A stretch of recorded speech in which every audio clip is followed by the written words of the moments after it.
Cinderella. Read the story along with me and find out what happens.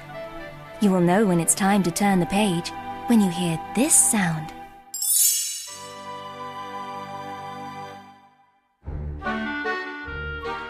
Once upon a time, in a faraway land, there was a young girl named Cinderella. When she was a child, her mother died. Her father found a new wife who had 2 daughters the same age as Cinderella. But after Cinderella's father died, the stepmother was very cold and cruel to Cinderella. The kind girl was forced to work as a servant in her own house. Still, Cinderella was always cheerful. Sure that one day her dreams of happiness would come true, she started each day with a song. Cinderella was always busy cooking, cleaning, and serving her stepmother, Lady Tremaine, and her stepsisters, Drizella and Anastasia. One day, while Cinderella was doing her chores, she heard a knock at the door. "Open in the name of the king!" a man shouted. It was the king's messenger. He handed Cinderella a letter. The stepmother was giving Anastasia and Drizella music lessons. Cinderella knocked at the door. "I warned you never to interrupt," barked Lady Tremaine. Then Cinderella showed her the letter. It was an invitation to a royal ball for the prince. "By royal command, every eligible maiden is to attend," the stepmother read. "That means I can go!" Cinderella cried happily. "You?" Anastasia shrieked. "I see no reason why you can't go to the ball," the stepmother said in a silky voice. "If you get all your work done, and if you can find something suitable to wear." "Oh, I will," promised Cinderella, hurrying away. "Do you realize what you just said?" a horrified Drizella asked her mother. But Lady Tremaine had a plan. "Of course. I said if," answered the evil woman. "Oh, if," Drizella repeated. Anastasia giggled. Cinderella went up to her room in the attic and found an old dress in a trunk. "It was my mother's," she told her animal friends as she twirled around. "It's a little old-fashioned," admitted Cinderella, "but I can fix that." She took out a book and found a picture of another dress. She had just started making plans when she heard a shrill cry, "Cinderella!" "Oh, my dress will just have to wait," she said patiently. "I'm coming," she called as she headed down the stairs. "Now let me see," Cinderella's stepmother said. "There's the large carpet in the main hall. Clean it. Oh, yes, and the tapestries and the draperies." "But I just finished," Cinderella said. "Do them again," ordered the cruel woman. The stepmother planned to keep Cinderella so busy that she would never have time to work on a dress for the ball. The plan worked. Lady Tremaine and her 2 daughters kept Cinderella so busy that the sweet girl didn't have a moment to work on her dress. "Poor Cinderella," a mouse named Jack said to his new friend Gus. "Work, work, work. She'll never get her dress done." "Hey, we can do it," exclaimed one of the mice. "We can fix the dress for Cinderella." All the animals thought it was a wonderful idea. Jack and Gus scurried to find some new trimmings for the dress. Anastasia and Drizella were throwing things away. "I wouldn't be caught dead in that sash," Anastasia said, while Drizella kicked aside her old beads. So the 2 mice scooped up the discarded items. Jack and Gus had to sneak past Lucifer the cat. It wasn't easy, but they did it. The other mice were proud of Jack and Gus. All of the animals began to work on Cinderella's dress. The mice and the birds measured and cut and sewed. They all sang as they worked. They couldn't wait to surprise their friend Cinderella. But would they finish in time? Soon it was 8 o'clock. "The carriage is here," Cinderella told her stepmother. "Why, Cinderella, you're not ready," said her stepmother, sounding surprised. "Aren't you going, child?" No, I'm not going. Cinderella hadn't had a chance to work on her dress all day.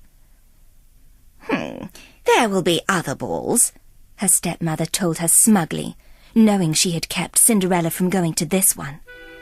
Cinderella told herself the ball would be frightfully dull, but in her heart she knew it would be completely wonderful. Slowly, Cinderella walked up the stairs to her attic room. When she entered her room, she couldn't believe her eyes. Surprise! Surprise! Shouted the mice and birds. Happy birthday! Cried a confused Gus. The mice and birds had finished her dress. She could now go to the ball. Oh, how can I ever... Oh, thank you so much, the delighted girl cried. Cinderella dressed quickly and raced down the stairs, calling, "Wait, please, wait for me." Lady Tremaine was shocked. Now she would have to let Cinderella go to the ball. Or would she? "Those beads, they give it just the right touch. Don't you think so, Drizella?" the stepmother observed. Drizella saw that Cinderella was wearing her old beads. Thief! Drizella cried. Then Anastasia noticed her old sash. The two girls tore at Cinderella's dress. By the time they were finished, the dress was in rags, and Cinderella was in tears. "Good night," the stepmother said, as she left for the ball with her horrible daughters. Cinderella ran outside to the garden. Her animal friends felt terrible, but there was nothing they could do to help their poor Cinderella. It seemed as if her dreams would never come true. "It's just no use. There's nothing left to believe in," Cinderella sobbed. "Nothing?" asked a voice. "Now, you don't mean that. If you'd lost all your faith, I couldn't be here. And here I am."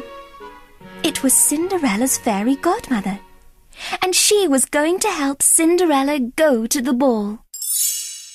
With a wave of her wand and a few magic words, a pumpkin became an elegant coach. 4 mice were changed into 4 horses. A horse was turned into a coachman, and Bruno the dog became the footman.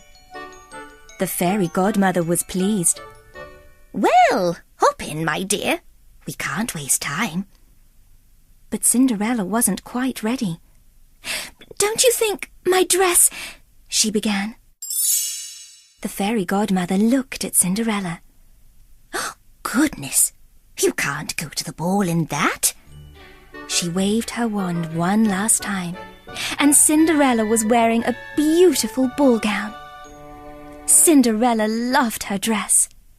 And look! Glass slippers! Why, it's like a dream, a beautiful dream come true. Then the fairy godmother told her that, like all dreams, this one would end. The spell would be broken at midnight. Cinderella was very happy as she rode to the ball. But at the castle, the king was not so happy. His son, the prince, hadn't fallen in love yet. The Grand Duke told the king that falling in love at the ball would be like a fairy tale, and it would never happen. Just then, Cinderella arrived at the ball. When the prince saw her, he asked her to dance. The king and the Grand Duke were amazed as they watched the couple dance. It looked as if the prince was falling in love with Cinderella. Drizella and Anastasia were very jealous of the new girl. Their mother thought there was something familiar about her, though. Cinderella didn't notice them. She didn't know that the handsome man she was dancing with was the prince. But she did know she was falling in love. The couple went for a walk. They laughed and talked. Time seemed to fly by, And all too soon, Cinderella noticed it was almost midnight. "I have to go," she apologized, and she hurried away. The prince didn't even know her name. "Wait!" he called. But Cinderella couldn't wait. As she rushed down the steps of the castle, she lost one of her glass slippers. Still, she didn't stop. The prince told the Grand Duke he would marry the maiden whose foot fit the slipper. She was the girl of his dreams. Meanwhile, Cinderella was sitting by the side of the road.